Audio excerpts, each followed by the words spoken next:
Begitulah agama ini, ya.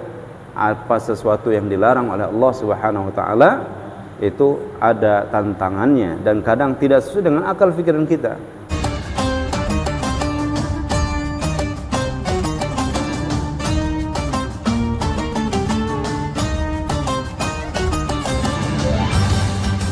Assalamualaikum warahmatullahi wabarakatuh.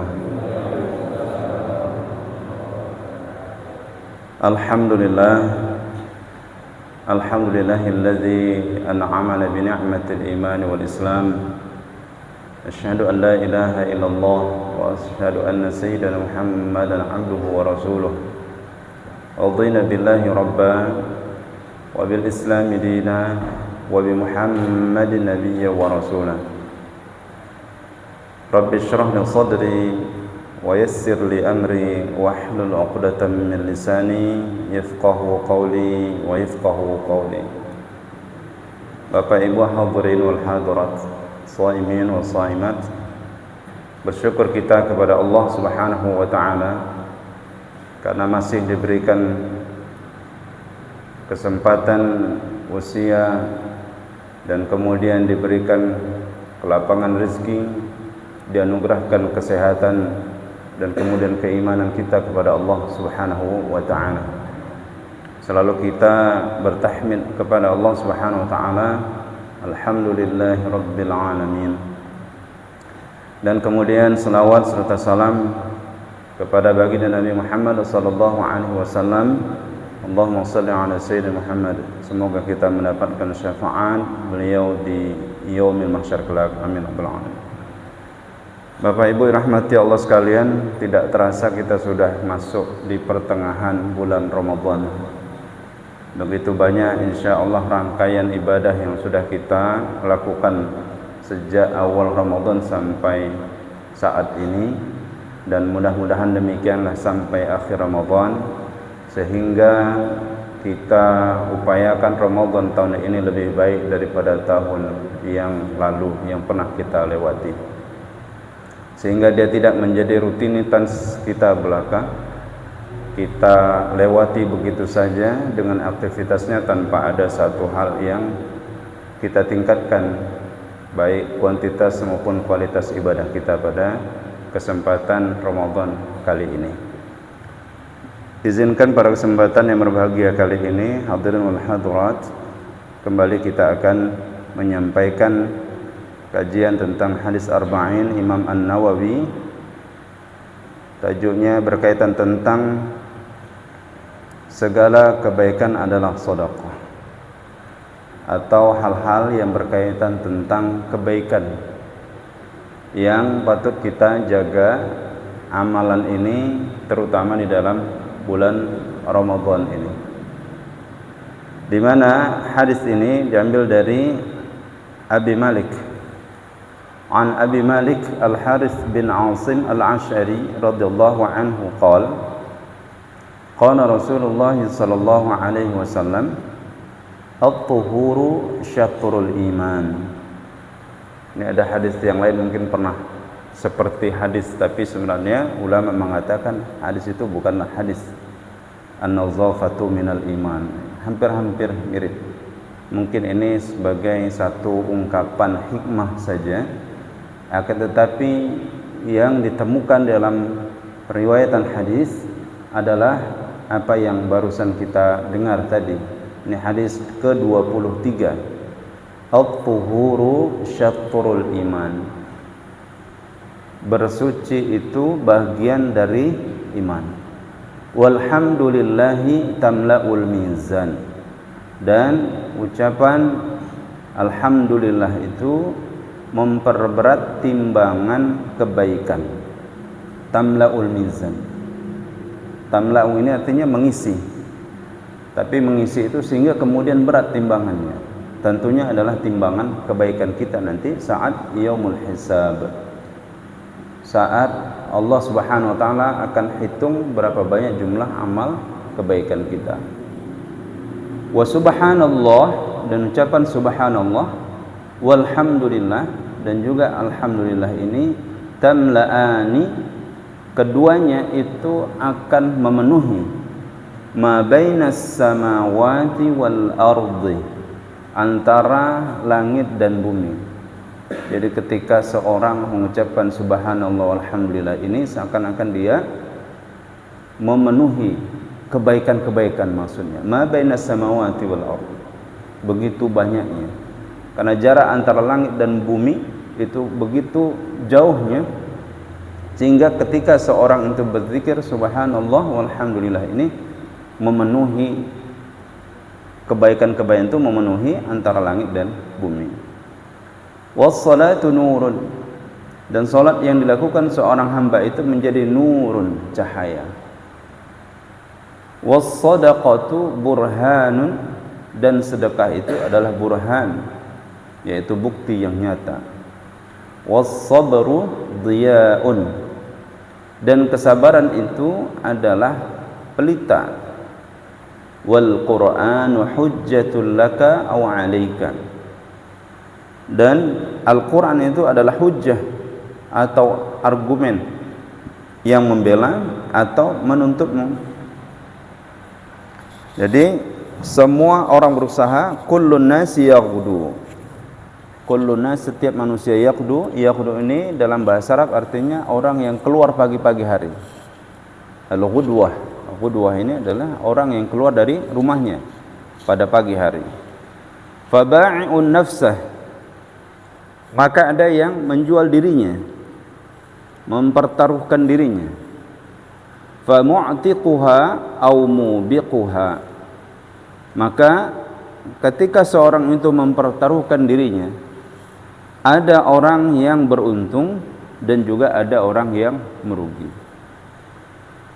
Ini hadis sahih riwayat Muslim, terletak juga di dalam kitab At-Taharah bab Fadlul Wudu dalam Sahih Muslim, hadis nomor 223.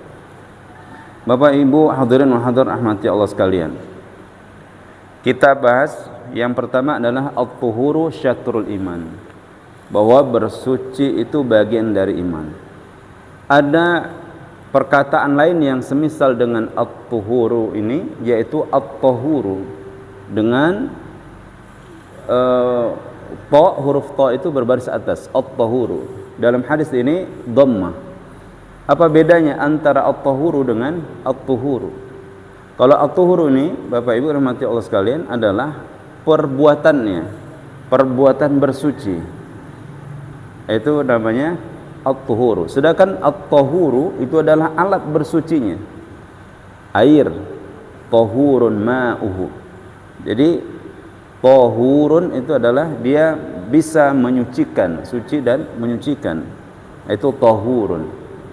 Sama dengan wudu, Bapak Ibu rahmati Allah sekalian, perkataan wudu ada juga yang semisal dengannya, yaitu wudu, al-wudu'u, al-wudu'u.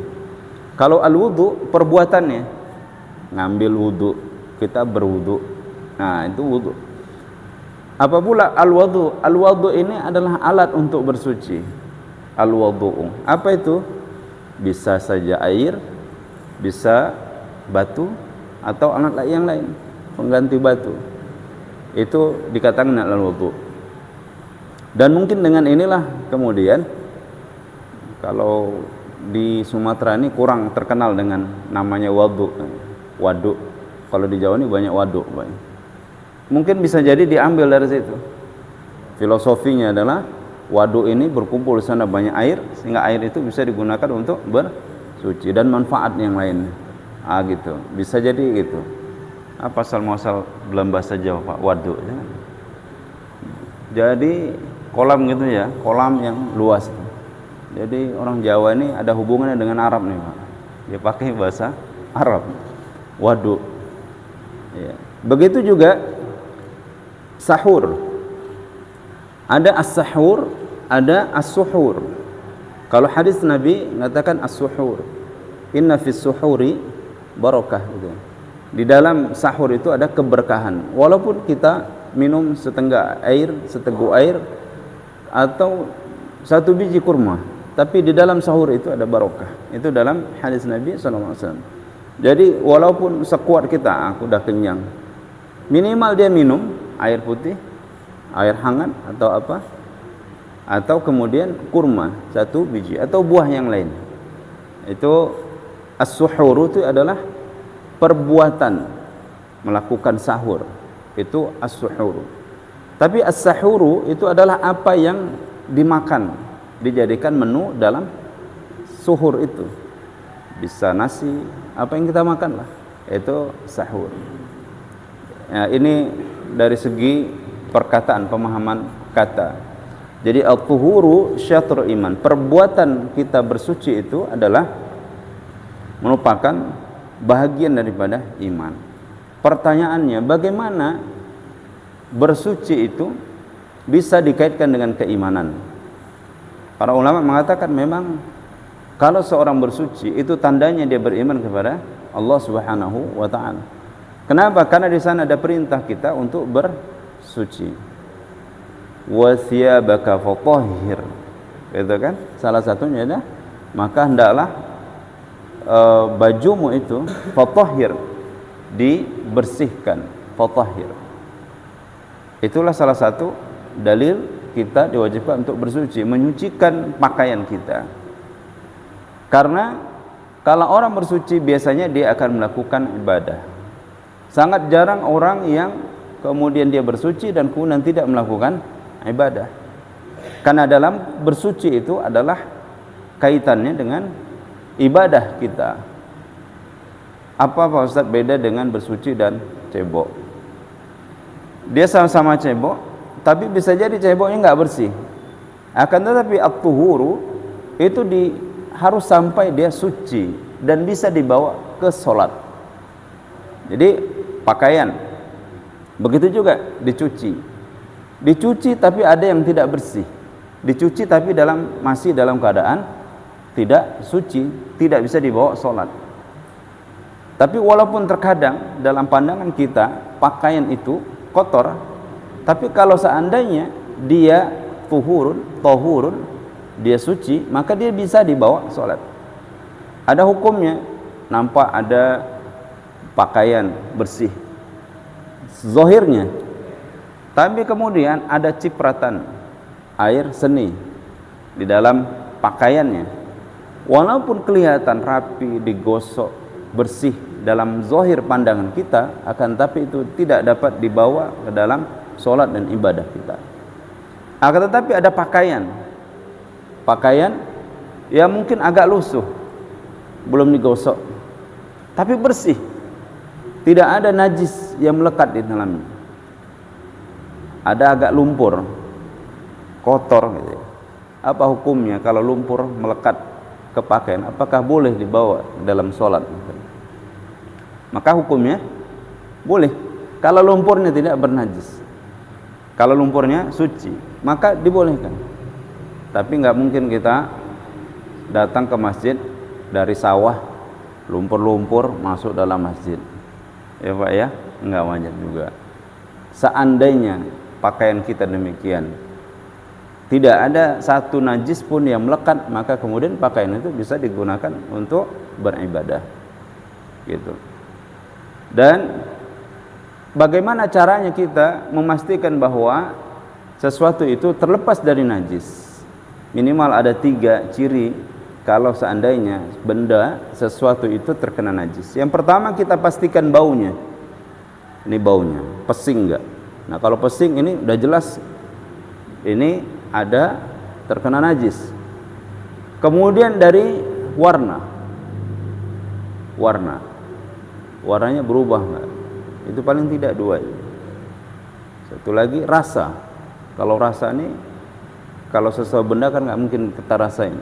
Jadi minimal 3 ini kita rasa, bau, kemudian apalagi tadi Pak? Warna berubah.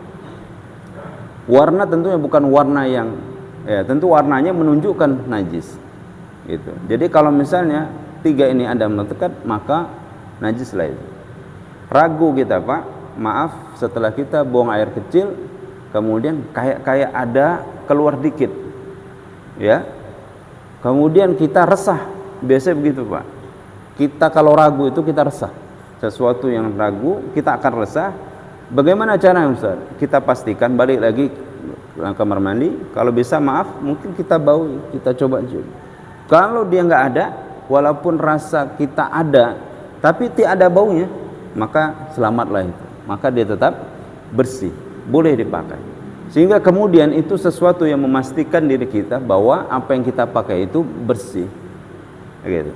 Tapi walaupun kadang nggak terasa, ternyata kok baunya agak mirip ke kotoran, maka kemudian benda itu tidak bisa dibawa dalam sholat kita. Nah, balik lagi pembicaraan kita tentang bagaimana hubungannya dengan keimanan. Sesuatu keimanan ini adalah rahasia Allah Subhanahu wa taala. Tidak bisa kita segala sesuatu keimanan ini harus kita buktikan secara zahir. Dalam keimanan itu ada ketaatan kita kepada Allah Subhanahu wa taala. Bagaimana mungkin Bapak Ibu kalau seandainya, maaf, kita buang angin, kemudian yang harus kita lakukan adalah berwudu. Seharusnya bagian itu saja yang kita bersihkan. Keluar dia, Pak. Gitu ya. Maka bagian itu saja yang harusnya kita bersihkan karena di situ keluar.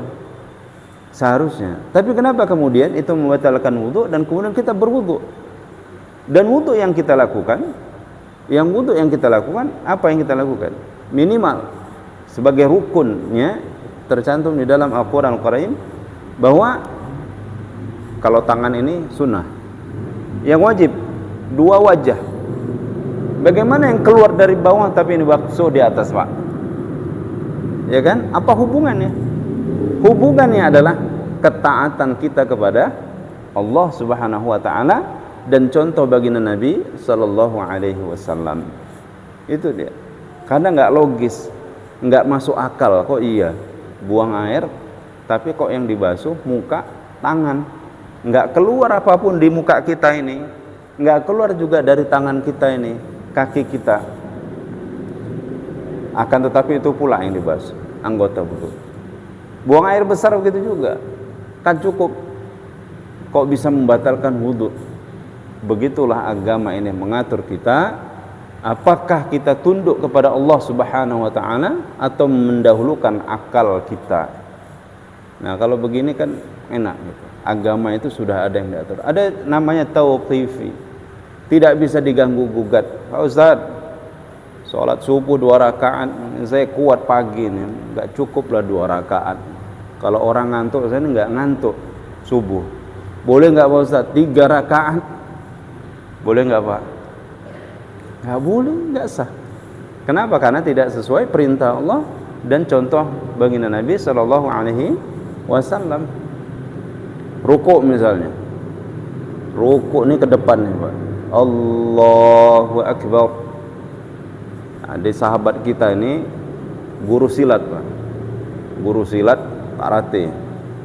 Jadi rukuk, Pak Ustaz. Saya ini guru silat, Ustaz. Kalau ke depan ini kurang mantap, Ustaz. Gimana kalau kita rukuk ini ke belakang? Allahu akbar. Belakang, Pak. Kayang itu. Allahu akbar itu.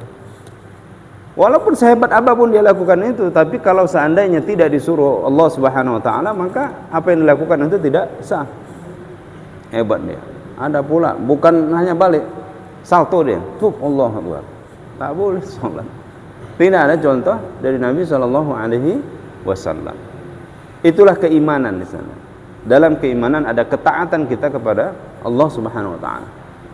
Kisah jauh sebelum ini Nabi Adam alaihissalam ketika di dalam surganya Allah Subhanahu wa taala disuruh oleh Allah Subhanahu wa taala dengan Hawa, ya, wa idh qulna lil malaikati isjudu li Adam fasajadu illa iblis aba wastakbara wa kana minal kafirin wa qulna ya Adam uskun anta wa zawjukal jannah wa qulna ya Adam, dan kami katakan kepada Adam, wahai Adam, wa qulna ya Adam uskun anta wa zawjukal jannah, masuklah, tenang-tenang di dalam, tinggal di surga. Wa kula minha ragadan haitsu syi'tuma, ragadan haitsu syi'tuma, makan apa saja dalam surga ku ini, semua halal bagimu, semua halal sehebat-hebatnya makan surga itu halal. Makan semuanya. Tapi Allah batasi. Tapi satu aja aku minta, kata Allah. Wala taqraba hadhihi syajarah. Satu ini aja jangan kau dekati, kata Allah Subhanahu wa taala. Jadi dibebasin banyak hal perkara yang halal, tapi kemudian yang satu ini wala taqraba, jangankan memakan, deketin aja jangan. Wala taqrab, karena bahasa itu dipilih wala taqraba, jangan kau dekati, jangan kamu dekati pohon itu. Tapi Adam bukan hanya dekati tapi makan. Apa yang diperintahkan oleh Allah Subhanahu wa taala, apa yang dilarang oleh Allah Subhanahu wa taala, biasanya disitulah kemudian mujahadah kita, perjuangan kita atas dari bisikan syaitan. Kalau ada perintah nih, siap-siap pasti ada godaan syaitan. Kalau nggak diperintah, itu nggak ada digodain. Gitu. Makan, minum itu asalnya mubah, Bapak Ibu. Gitu. Ya udah. Tapi kalau jangan makan, jangan minum, itu biasanya itu bergejolak hati, dibisik-bisik gitu. Allah, nanti kan bisa diqadha puasa, gitu kan? Di luar Ramadan bisanya itu. Fidyah aja gampang itu, cuma sekian. Tapi pahala kebaikan Ramadan tidak bisa kita ambil. Walaupun seandainya kita menyesal di luar Ramadan kita mau sholat tarawih, Pak. Ya Allah, aku berapa hari nggak bisa tarawih, masuk sip malam pula nggak bisa, Pak. Misalnya, bagaimana Pak Ustaz? Nanti di Syawal lah, 2 Syawal, malam 2 Syawal itu langsung aku tarawih ganti, qadha. Nggak boleh, Pak.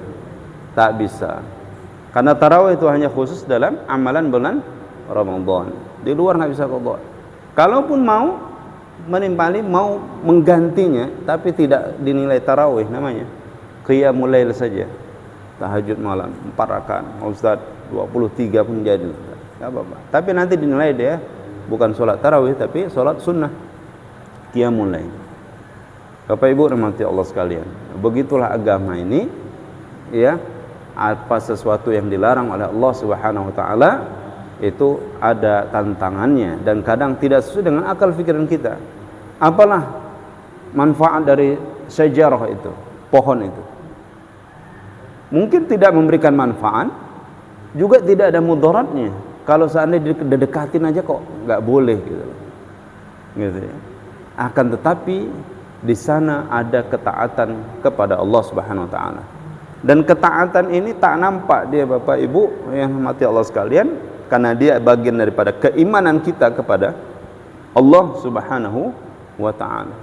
Begitu juga at-tuhur ini, sesuatu yang enggak tahu kita kok harus mandi. Kan mandi ini bagian daripada at-tuhur juga. Mandi wajib, mandi junub kita itu kok semuanya wajib dibasuh. Padahal keluar dari jalan itu aja, sak rambut-rambutnya harus dipastikan terairi dengan air, terbasuh dengan air. Dalam beberapa kitab itu mengatakan ini adalah rahasia Allah Subhanahu wa taala. Yang penting taat, ikut, insyaallah aman. Agama ini kan masalahnya rusaknya kalau diakal-akalin, Pak. Bahkan akal-akalan ini masuk diundangkan lagi. Ini ada undang-undang terbaru yang akan disahkan, luar biasa. Jadi ini undang-undangnya itu bahwa diantaranya kalau tidak salah, apakah sudah direvisi atau tidak, waktu yang lalu draftnya itu, kalau seandainya ya orang suka sama suka walaupun dia di luar nikah itu nggak ada hukumnya, nggak boleh dituntut, Pak. Berbuat zina dia tidak nikah, tidak ada ikatan yang sah, kemudian berbuat zina, sah sama sah, suka sama suka, maaf maksud saya suka sama suka, tidak boleh diajukan ke pengadilan. Masya Allah, luar biasa. Kemudian laki-laki sama laki-laki boleh nikah, itu nanti arahnya ke sana, ya, dan sebagainya. Ini undang-undang, luar biasa. Inilah kalau agama diakal-akalin gitu. Kalau dulu pernah isunya warisan laki-laki kok dapat 2, perempuan 1 gitu. Harusnya seimbang lah, gitu. Harus seimbang 1 sama 1. Itu ayat Al-Quran sudah jelas, tapi mau diakal-akil lagi. Ini harus nggak sesuai dengan zaman ini Al-Quran. Ini Islam ini harus dimodernisasi katanya. Masya Allah. Itu aturan Allah, perintah Allah mau di otak-atik. Padahal sudah jelas ya apa yang sudah Allah perintahkan kepada kita. Sampai kalau seandainya ibu-ibu menolak dan kemudian bapak maksa juga, itu bisa menjadi tindakan kekerasan. Dan itu si ibu bisa melaporkan ke pengadilan. Luar biasa. Padahal ya, Masya Allah, kita tahu hukumnya. Bapak Ibu rahmati Allah sekalian, inilah diantara yang mengakal-akali. Maka agama itu adalah ada ketaatan, dan itu adalah keimanan. Di antara keimanan kita adalah taat. Ada orang mengaku iman kepada Allah tapi dia taat, maka dia tidak taat, maka nggak bisa. Atas kehendak diri saja dia pingin. Maka di antaranya yang paling penekanan dalam hadis ini adalah ada hubungan at-tuhuru dengan keimanan kita kepada Allah Subhanahu wa taala. Di dalam kitab hadis Said Sabiq bab Thaharah itu disebutkan ada sebuah hadis, Bapak Ibu rahmati Allah sekalian, berkaitan dengan hikmah berwudu ini. Wudu ini salah satu bersuci. Itu seketika hamba Allah, seseorang itu berwudu, maka kemudian ketika menetes air dari wajahnya, bekas air wudunya, maka dosa-dosa yang ada di wajahnya ini juga turut gugur bersamaan dengan gugurnya air yang dia basuh dari wajahnya itu. Masya Allah. Ternyata wudu ada kaitannya dengan taubat kita kepada Allah Subhanahu wa taala.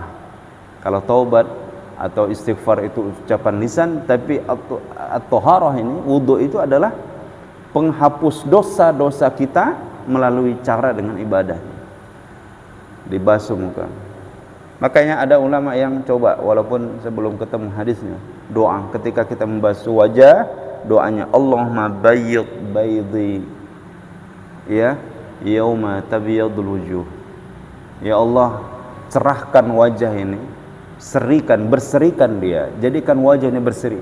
Ketika nanti suatu ketika manusia-manusia ini dikumpulkan oleh Allah Subhanahu wa taala gitu. Yauma tabyadul wujuh wa la tusawwid wajhi yauma taswaddul wujuh. Dan jangan engkau hitamkan wajah ini, muramkan wajah ini ketika engkau muramkan orang-orang yang sedang berkumpul di mahsyar itu. Kira-kira begitu. Jadi berseri. Jadi wajah orang yang berwudu ini akan berseri.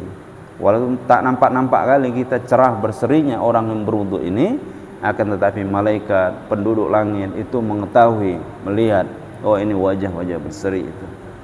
Bisa jadi inilah tanda Nabi Muhammad itu menandai umatnya. Enggak pernah kita jumpa dengan baginda Nabi dengan wudu kita, mudah-mudahan itu menjadi satu tanda bahwa ini adalah umat Nabi Muhammad akhir zaman. Tidak pernah berjumpa Nabi, tapi dari wajahnya ini ada nampak asarul wudu, nampak ada bekas wudunya. Kalau bekas wudu tentunya ini sholat. Ada orang perjalanan jauh capek berhenti cuma cuci muka aja, ngilang ngantuk. Tapi kalau wudu maka akan dinilai ibadah. Ada orang cuci muka, cuci kaki. Maka dari itu di antara rukun wudu yang pertama adalah niat. Niatkan wudu, maka dengan niat kita wudu itu kemudian akan mendapatkan pahala ibadah dari Allah Subhanahu wa taala. Itulah kemuliaan tadi, kelebihan daripada at-thaharah tadi. Kemudian selanjutnya Bapak Ibu rahmati Allah kalian, walhamdulillah tamlaul mizan, dan ucapan alhamdulillah ini akan memenuhi timbangan. Simple, mudah agama ini. Kita baca alhamdulillah, alhamdulillah, bersyukur kita pada Allah Subhanahu wa taala. Maka disunahkan kita dalam setiap selesai melakukan amal ucapkan alhamdulillah. Habis makan kita ucapkan alhamdulillahilladzi at'amana wa saqana wa ja'alana minal muslimin. Bangun tidur kita ucapkan alhamdulillah. Alhamdulillahilladzi ahyana ba'dama amatana wa ilaihi nusyur. Ya Allah, segala puji bagimu ya Allah yang telah menghidupkan, ahyana ba'dama amatana, setelah engkau matikan sementara ya Allah, engkau hidupkan lagi, ba'dama amatana wa ilaihin nusyur, dan kami akan kembali kepadamu ya Allah. Doa setelah makan, alhamdulillahilladzi at'amana, ya Allah kami bersyukur kepadamu ya Allah karena telah memberikan makan kepada kami. Jadi apapun amal yang kita lakukan itu kita kaitkan dengan Allah Subhanahu wa taala. Kenyang kita ingat Allah, bangun tidur ingat Allah Subhanahu wa taala. Setelah melakukan pekerjaan-pekerjaan, perbuatan dalam kehidupan kita, kita ucapkan alhamdulillah. Bersyukur kita, alhamdulillah. Maka dalam tafsir Al-Fatihah itu, alhamdu itu artinya segala puji bagi Allah Subhanahu wa taala. Segala pujian itu bagi Allah Subhanahu wa taala. Kembali kepada Allah Subhanahu wa taala. Ketika seorang memuji sesuatu yang baik, maka sebenarnya hakikatnya adalah bahwa dia memuji Allah Subhanahu wa taala yang menciptakan kebaikan itu. Gitu. Makanan, Masya Allah ini enak kali ini. Maka sebenarnya itu kembali kepada Allah Subhanahu wa taala. Lidahnya yang bisa merasakan makanan yang lezat yang dia rasakan, semuanya itu adalah izin Allah Subhanahu wa taala dan kembali kepada Allah Subhanahu wa taala. Itu. Kesyukuran yang kita lakukan pun semuanya adalah kembali kepada Allah Subhanahu wa taala. Dapat rezeki, alhamdulillah. Itu kembali kepada Allah Subhanahu wa taala. Maka perkara itulah yang kemudian akan memenuhi timbangan kebaikan kita. Ini kan yang melengkapi, ada bolong-bolong. Solat kita kadang belum senantiasa khusyuk pada Allah. Enggak tahu kita solat mana yang paling baik yang sudah kita pernah lakukan. Solat mana yang diterima oleh Allah Subhanahu wa taala. Maka dengan tempelan-tempelan inilah yang kemudian akan menyempurnakan amal-amal kita. Amal-amal yang wajib akan ditempel dengan amalan-amalan yang sunnah itu. Kesyukuran kita kepada Allah Subhanahu wa taala. Kalau orang saja memberikan sesuatu, kemudian kita ucapkan terima kasih, maka kita yang memberikan itu rasanya, Masya Allah dia berterima kasih. Tapi kalau kita kasih orang, dia nggak ucapkan terima kasih, itu rasanya ya udahlah. Sebagian kita mengatakan anggap. Tapi ketika dia mengatakan, alhamdulillah Pak, makasih Pak. Lewat kita Pak naik kereta, simpang, ada orang yang mengatur jalan, ya. Apa istilahnya itu Pak? Polisi apa? Polisi gopek ya. Apa namanya itu, ada istilahnya. Mobil kita lewat itu, dia menghentikan main. Kemudian kita kasih, tak 2.000 lah, 1.000 lah, berapa lah. Kemudian kata Pak, terima kasih Pak. Hati-hati Pak, mudah-mudahan selamat jalan itu. Masya Allah, ketika dia doakan, padahal dia mungkin nggak sholat misalnya, ya, tapi dia doakan gitu. Mungkin dia juga nggak puasa waktu ngatur itu, tapi dia doakan Pak. Dia nggak tahu, entah mungkin diijabah doanya, karena ikhlas ketika itu dia mendapatkan sesuatu, dia doa, ya Allah Pak, hati-hati jalan, mudah-mudahan selamat tujuan. Masya Allah, itu kita yang mendapatkan seperti itu terasa dalam diri kita. Itu manusia. Ya Allah sebenarnya pun tidak berhajat dengan syukronnya kita, terima kasihnya kita, pujian kita. Allah tetap Maha Hamid, terpuji Allah Subhanahu wa taala. Tidak mengurangi kemahabesaran Allah Subhanahu wa taala dan juga tidak memberikan lebih besar gitu Allah. Tidak berpengaruh kemahabesaran, kemahakuasaan Allah Subhanahu wa taala. Gitu. Jadi sebenarnya itu kembali kepada kita. Nah, gitu. Walhamdulillah. Maka itulah yang akan memenuhi kebaikan, timbangan kebaikan kita. Bapak Ibu hadirin hati Allah sekalian. Wa subhanallah walhamdulillah. Zikir ini wa subhanallah walhamdulillah akan memenuhi keduanya ma baina sama'i wal ardh. Itu luar biasa, Pak. Zikrullah. Jadi kapan Ustaz kita berzikir ini? Ingat Allah Subhanahu wa taala. Sebenarnya tidak ada waktu khusus, tapi ada waktu-waktu yang mustajabah. Kapan saja kita berzikir kepada Allah Subhanahu wa taala. Dan tidak mesti kita berzikir wudhu dulu. Pak, aku wudhu dulu mau zikir. Berjalan mau ke pajak, ya Bu, mau ke pajak Bu, sambil jalan ada yang naik sepeda, bawa keranjang, zikir Bu. Tapi zikirnya jangan subhanallah walhamdulillah wala ilaha illallah Allah akbar sambil sepeda ke pajak ibu ya, subhanallah. Bu ngapain bu? Zikir awak. Tadi pagi baru kuliah subuh, kata Pak Ustadz harus zikir, banyak zikir, ke pajak harus zikir. Orang nengok kita semua Pak. Nanti takut ada salah faham orang dengan kita. Takut nanti juga orang, alah sombong kali lah dia itu, baru kuliah pagi Ramadan udah langsung begitu. Ya cukup dalam hati, sekira-kira kita, semampu kita bagaimana kita melakukannya agar tidak menimbulkan sesuatu yang tidak baik juga. Karena amal yang baik ini kadang orang pun bisa menganggap nggak baik gitu. Maka kita agak-agaknya seperti apa kita bisa menempatkan diri dalam hati saja, zikir qalbi kita, subhanallah alhamdulillah wala ilaha illallah akbar. Panjang kali Pak Ustaz, subhanallah subhanallah subhanallah subhanallah, terus ya. Mudah-mudahan ada waktu kosong nunggu bukaan, udah mau waktu ya masih nunggu beli bukaan Pak, zikir saja subhanallah ya Allah, minimal Allah Allah Allah dalam diri sudah, itu ingat Allah. Apa ketika kita sebutkan nama Allah kita ingat sesuatu, ya Allah penuhi hajat ya Allah, mudahkan urusan, mudahkan urusan orang yang jualan misalnya gitu kan, daripada nunggu nengok orang bungkusin, nengok ngantri gitu kan. Jadi waktu-waktu kita diisi dengan zikir qalbi ini, karena zikir ini tidak terkait dengan waktu ya.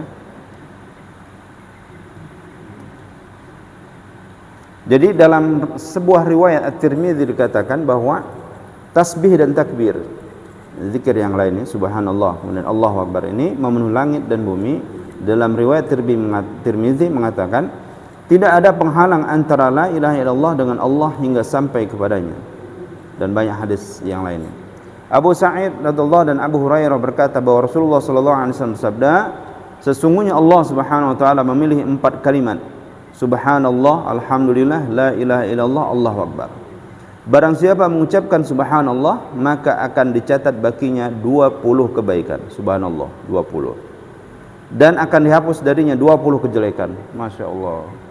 Sama seperti wudhu tadi, berguguran, kemudian tangan basuh, ya Allah ini pernah entah nyubit anakku ya Allah misalnya, entah mungkul anak kita, rasa sayang kita, pingin anak ini jadi baik, tapi kadang muncul emosi kita ya, tangan nyubit atau apa, ya Allah ya, dengan itu akan menggugurkan dengan wudhu, gugur lagi tuh dosa yang kecil itu.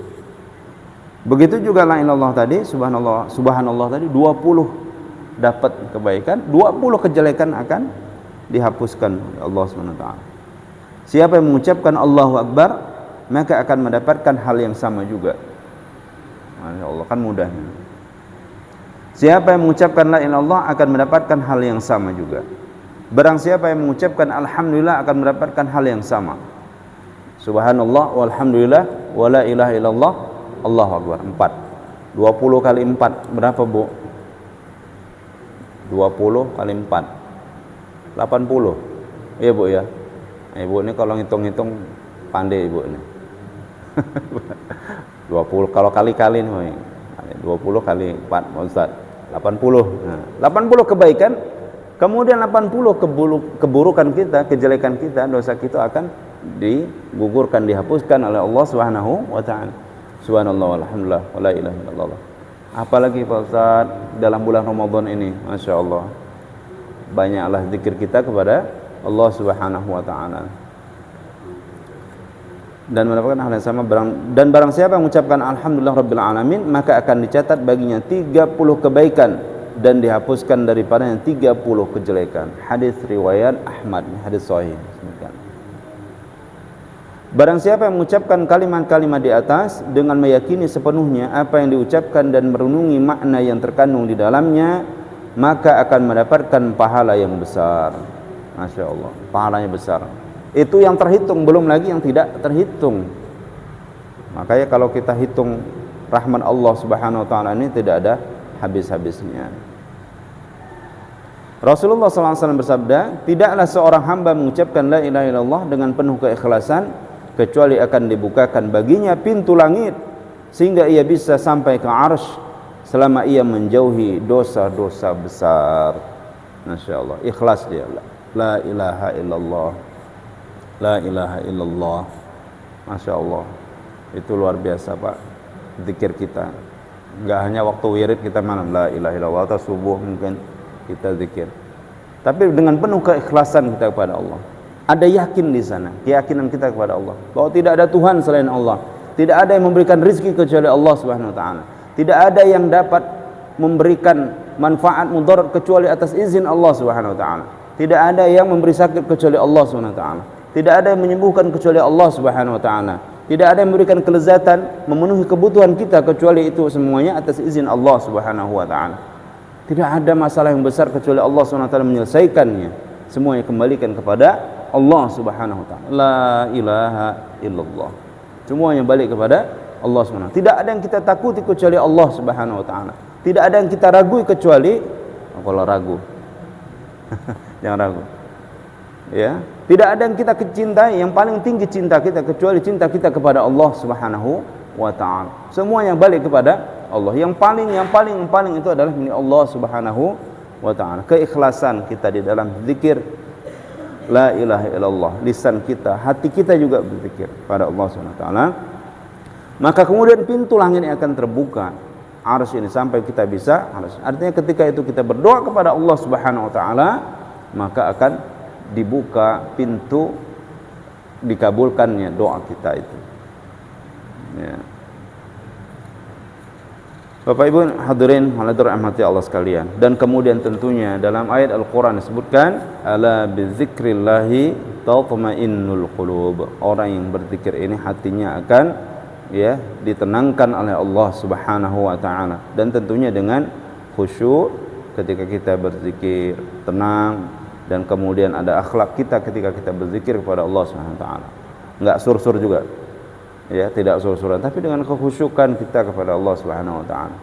Tidak harus mungkin dengan suara yang kemudian keras. Mungkin keras itu bisa untuk memberikan semangat.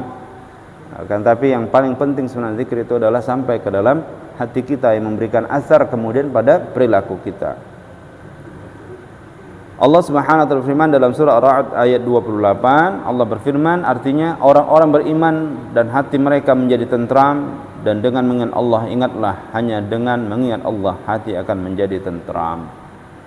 Hati kita ini qalbun namanya Pak, yataqallabu, kadang berbolak-balik, kadang enggak tenang. Maka kemudian untuk menenangkan hati kita ini, gejolak dalam diri kita, gejolak dalam hati kita, kita ikat dia, kita tenangkan dia dengan zikir kepada Allah Subhanahu wa taala. Sampai kemudian kita merasakan benar bahwa dengan zikir itu akan bisa menenangkan hati kita. Belum, masih gelisah hati kita, terus saja sehingga kemudian sampai kita merasakan bahwa ketika kita berzikir kita mendapatkan ketenangan dari Allah Subhanahu wa taala. Gitu ya. Baik di luar salat maupun di dalam salat itu ada juga zikir. Sehingga kemudian kita menikmati ketika la ilaha illallah, subhanallah, walhamdulillah, maha suci Engkau ya Allah, aku ini adalah hamba yang penuh dosa, kotor ya Allah, walhamdulillah, segala puji bagimu ya Allah. Bersyukur kita pada Allah SWT. Yang kecil kita syukuri, yang besar juga kita tidak tinggalkan untuk kita syukuri kepada Allah Subhanahu wa ta'ala. Semuanya kita syukuri. Kadang kita kalau banyak Bu, kita dapatkan alhamdulillah, dapat rezeki. Kalau sedikit alhamdulillah, gitu ya. Suaranya tuh nurun, gitu. Alhamdulillah, ya udahlah segini aja, sedikit, tidak apa-apa, cemana lagi. Tapi kalau alhamdulillah, sikap seorang muslim baik banyak atau sedikit, alhamdulillah, alhamdulillah. Jadi pakai nada yang tengah-tengah saja. Jadi alhamdulillah, jangan alhamdulillah. Nanti ketika dapat yang sedikit bisa menurun itu.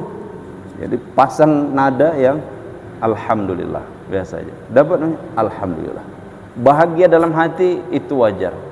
Ya, sedikit kadang, tapi cepat-cepat yang ada sedikit. Oh, itu harus ditepis. Alhamdulillah. Begini dapatnya. Ada seorang Pak datang saya, wali murid. Cerita, Pak Ustaz, saya ini jualan. Ya. Pernah ini Ramadan kemarin masa pandemi itu terasa kali Pak Ustaz. sampai satu hari itu dapatnya cuma 50.000, 60.000.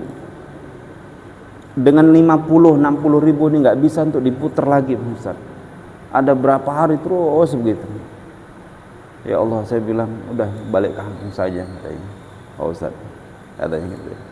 Dan kemudian saya doa di Ramadan ini, ya Allah, mudah-mudahan Engkau berikan kelapangan, itu aja Ustaz. Terus gimana Pak? Alhamdulillah Pak. Alhamdulillah Pak Ustaz. Alhamdulillah ada sedikit tambahan dan agak lapang yang sekarang. Alhamdulillah Pak. Beliau bersabar melewati perkara hal itu, melewati masa krisis itu, dan kemudian akhirnya Allah SWT dengan kesabaran itu akhirnya memberikan solusi. Dan ini saya rasakan ini Pak Ustaz, ini yang kedua kali Ustaz. Dulu waktu anak saya masih kecil, saya ingat Pak Ustaz, Ramadan pernah hanya untuk membeli bukaan puasa saya nggak bisa Pak Ustaz. Masya Allah, sambil menetes air matanya enggak saya. Bapak-bapak, ya Allah Ustaz. Tapi alhamdulillah saya berdoa, ya Allah ini kedua kali. Betul Pak, terus bersabar Pak, insyaallah. Ingat Allah, zikir, saya suruh banyak selawat, baca selawat. Allahumma shalli ala Muhammad. Iya Pak Ustaz. Ya alhamdulillah, kemudian masalahnya diselesaikan oleh Allah SWT dengan kesabaran. Ya. Bapak Ibu rahmati Allah sekalian. Jadi semuanya dikembalikan kepada Allah SWT dan itu memberikan ketenangan hati. Ketika hati tenang, maka kemudian ini Allah tuh suka kita minta sama Allah SWT. Perasaan kita ketika kita minta kepada Allah Subhanahu wa taala, kita doa kepada Allah, dan kemudian kekhawatiran kita muncul bahwa doa kita ini belum diijabah. Ya Allah, terima ya Allah amal kami ya Allah. Terima puasa kami ya Allah. Terima infak sedekah kami ya Allah. Kita belum yakin, dan kemudian akhirnya kita ulang doa itu, minta kita kepada Allah Subhanahu wa taala. Kerisauan, kekhawatiran kita bahwa amal kita ini belum diterima sama Allah. Ya Allah, terima ya Allah. Minta terus, ya Allah terima ya Allah, gitu ya. Kemudian ada dosa kita yang kita minta, ya Allah ampuni dosa, ya Allah ini kemarin. Jadi cari momen yang ketika kita itu bermaksiat pada Allah Subhanahu wa taala, kita doa dengan itu, ya Allah saya takut ya Allah Engkau belum ampuni dosa itu ya Allah. Ampuni ya Allah, ampuni ya Allah, ampuni ya Allah. Minta sama Allah, Allahumma tub alaina ya tawwabu ya rahim, ya tawwabu ya rahim, ya tawwabu ya rahim. Tak bisa panjang doa istighfar kita, tawwab ya tawwab, nama Allah yang pemberi taubat itu kita sebutkan, ya tawwab ya tawwab ya tawwab. Ketika kita zikir, kita dalam hati kita itu merasakan, ya Allah Engkau memberi taubat ya Allah, bukakanlah pintu taubatmu ya Allah. Itu Masya Allah. Maka kemudian ya Allah mudah-mudahan akan mendengar, dan itu jauh lebih baik dibanding kita kemudian alhamdulillah Allah sudah terima, alhamdulillah Allah sudah ampuni. Itu ada muncul rasa kemudian dalam diri kita, sudahlah, akan malas. Tapi kerisauan kita, semakin kita risau bahwa ini amal kita belum tentu diterima oleh Allah Subhanahu wa taala, terus kita minta, itu akan sangat dicintai, disukai oleh Allah Subhanahu wa taala. Bapak Ibu yang dirahmati Allah sekalian. Nah, kemudian selanjutnya salat ini juga jadi cahaya bagi kita, panjang lagi salat. Kemudian ada sedekah juga. Jadi amal-amal ini, salat, kemudian zikir, bersuci, kemudian zikir kita kepada Allah SWT, kemudian salat, kemudian itu sedekah, kita kaitkan salat dengan sedekah dan zakat. Maka dalam Al-Quran banyak sekali ayat Al-Quran yang mensejajarkan, menggandengkan, ya alladzina amanu aqimus shalah wa atuz zakah, gitu. Wa aqimus sholata wa atuz zakah. Ini banyak sekali dikaitkan salat, zakat. Salat ini kepada Allah SWT, zakat kepada manusia. Zakat fitrahkah, zakat mal, atau sedekah. Jadi zakat itu adalah sedekah wajibah. Innamas sadaqatu lil fuqara. Ada asnaf 8 dalam surah Taubah, itu sedekah itu namanya sedekah wajib, yaitu zakat yang wajib dikeluarkan. Ada sedekah sunnah, yaitu infak, ya, seperti biasa. Sabar, kemudian juga perbanyaklah kita membaca Al-Quran. Dan ini adalah amal-amal utama di dalam bulan Ramadan yang harus kita jaga, sehingga kemudian Ramadan ini akan bernilai. Tidak hanya puasa, kita buka, kita sahur, buka, begitu saja, akan tapi tidak ada yang nyangkut.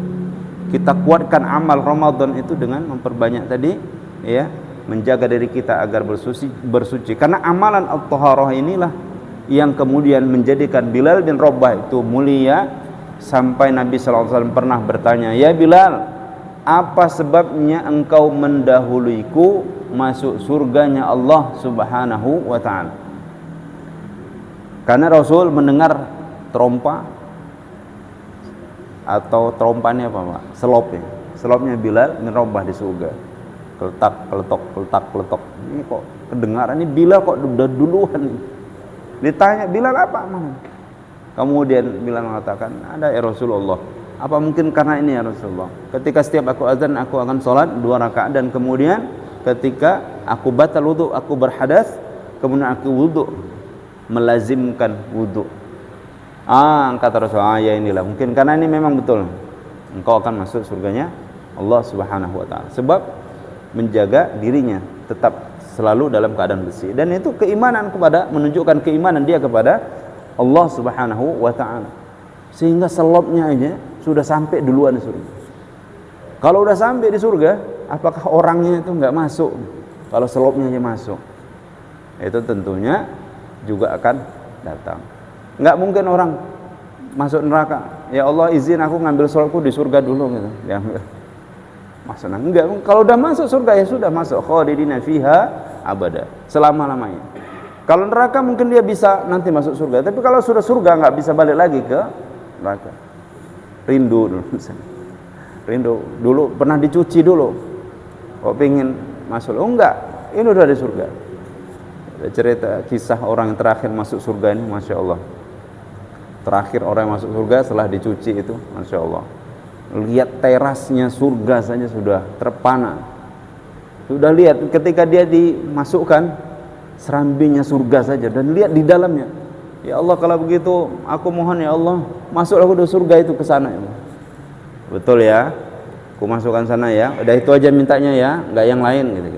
"Ya iya ya Rasulullah." Sudah masuk ke surga, Masya Allah, dia ke sana kemari lihat, pengen dibangun istana. Ya, Masya Allah. Itu ada kisahnya, itu luar biasa istananya, satu. Udah ya, nah, ya Rasulullah, dia minta lagi, udah masuk minta buatkan istana. Udah, oke, satu cukup, ya minta, nggak lebih dari 3 ya, katanya. Ya Rasulullah, minta dia, ya Allah, minta dari 3. Sudah 3, ternyata kemudian Allah SWT berikan sampai 10 kali lipat. Udah cukup, dan inilah ya istananya, 10 istana di surga itu bagi orang yang terakhir kali masuk surganya Allah Subhanahu wa ta'ala. Ini ya. Maka tidak ada keutamaan apapun yang kita lakukan dalam kehidupan kita ini kecuali semuanya dalam rangka kita untuk mengumpulkan pundi-pundi kebaikan kita, memberatkan hisab kebaikan kita, dan kemudian kumpulkan di surganya Allah Subhanahu wa ta'ala. Ramadan ini mari kita terus lazimkan diri kita dengan Al-Quran sampai akhir Ramadan nanti, dan kemudian sehingga kita menjadi hamba-hamba Allah yang fitrah, kembali kepada fitrah kita, minal a'idina wal faizina, kembali kepada kesucian kita karena bersih dosa-dosa. Jangan sampai kita keluar nanti Ramadan dalam keadaan tidak diampuni oleh Allah Subhanahu wa ta'ala, seperti doanya malaikat yang kemudian diaminkan oleh baginda Nabi Muhammad sallallahu alaihi wasallam. Di antara salah satunya adalah orang yang keluar Ramadan tapi dia dalam keadaan tidak diampuni oleh Allah Subhanahu wa ta'ala. Perbanyak saja istighfar, astagfirullah ya Allah. Yang amal dilipat gandakan, yang dosa ditutup, dihapuskan. Demikian Bapak Ibu rahmati Allah sekalian, kajian kita pada subuh kali ini. A'udzubillahi minasyaitonirrajim. Bismillahirrahmanirrahim. Allahumma la ilma lana illa ma 'allamtana innaka antal 'alimul hakim wa tub 'alaina innaka antat tawwabur rahim. Allahumma ij'al jam'ana hadza jam'an marhuma wa tafarruqana min ba'dihi tafarruqan ma'suma. Allahumma la ilma lana illa ma 'allamtana innaka antal 'alimul hakim وتب علينا إنك أنت التواب الرحيم رب يسر ولا تعسر وتمم لنا منك بالخير اللهم تقبل منا صلاتنا وصيامنا وركوعنا وسجودنا وتضرعنا وتخشعنا وتعبدنا وتمم تقصيرنا يا الله يا كريم يا رب العالمين ربنا آتنا في الدنيا حسنة وفي الآخرة حسنة وقنا عذاب النار صلى الله على سيدنا محمد وعلى آله وصحبه ورسوله أجمعين walhamdulillahirabbil alamin. Assalamualaikum warahmatullahi wabarakatuh.